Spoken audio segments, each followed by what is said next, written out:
Hey guys, it's Mitch here. Welcome back to my channel. In today's video I wanted to do a little follow-up video about my how to propagate Ludisia discolor orchid, and I had a few questions from people asking me, well, how's my mother plant doing?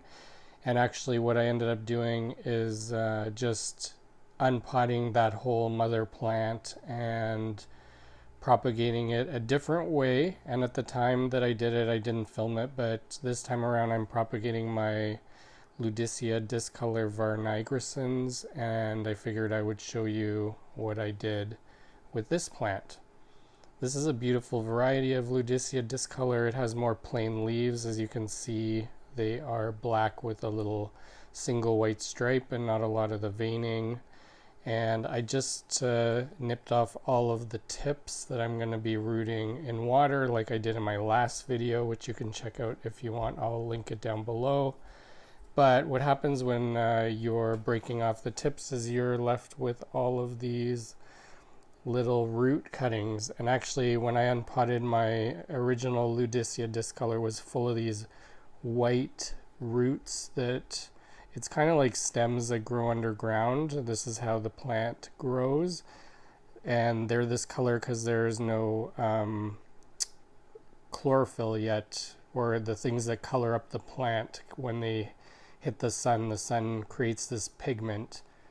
So you can see these are all just little bits of stem, and the ones that are underground are like white, and you can see here this one has a little grow tip on it. So what do you do with these? So there's a few things you can do. One is you just lay these on top of some sphagnum moss and leave them out in the wet sphagnum moss. So I'll show you what happens if you do that.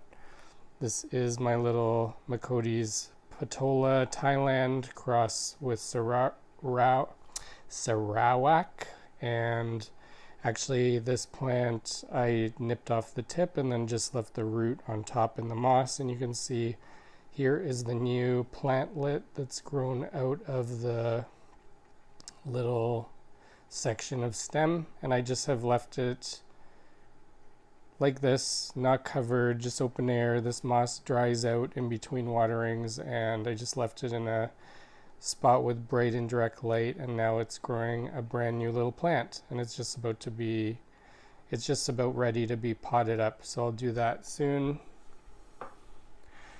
This is another variety. This is Macotes Sanderiana cross with Patola, and I put these little roots, little stems into this little Tupperware container filled with moss, and if you can see right here, there's a new root coming, and that little pointy thing is the new plant that's just emerging from this little piece of stem. And I'll show you, all it is a little piece of rooted stem. So they're very, very easy to propagate. You don't have to have the cover on. I did with this kind just to see how it would do. It's, you know, they all do the same. Here's another, this is a flat, this is when I did all my Ludisia Spider-Man not too long ago, and I put all the little root cuttings in this mixture of peat moss and perlite, and you can see I just left the stems on top of the soil, and you can see the new little leaves starting to grow out. And what I do is once the leaves are started like going, I'll just pick out these little rooted stems and pot them up and let them grow. So finally I'll show you, this is the Ludisia discolor. This is the actual mother plant that I took all those tip cuttings from, and you can see all the little rooted, all the little stem bits that were under the ground, and I just lay them on the potting medium, and you can see there's a new little growth tip coming. Here's another one. And these were white, but now that they're in light, they're kind of coloring up. You can see they're turning green, and you can see they've all got little growths coming out. And actually I've already picked out quite a few from here with leaves and potted them up.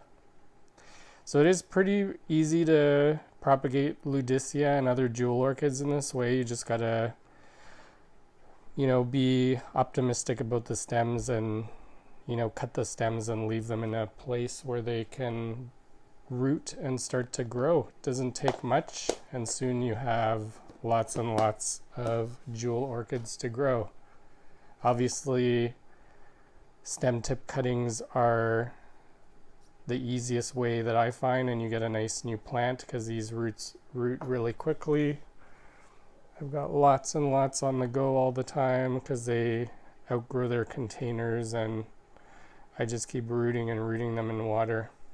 Anyway, hope that answers some of your questions. If you have any questions or comments, please feel free to comment down below, and thanks very much for watching. I'll see you next time.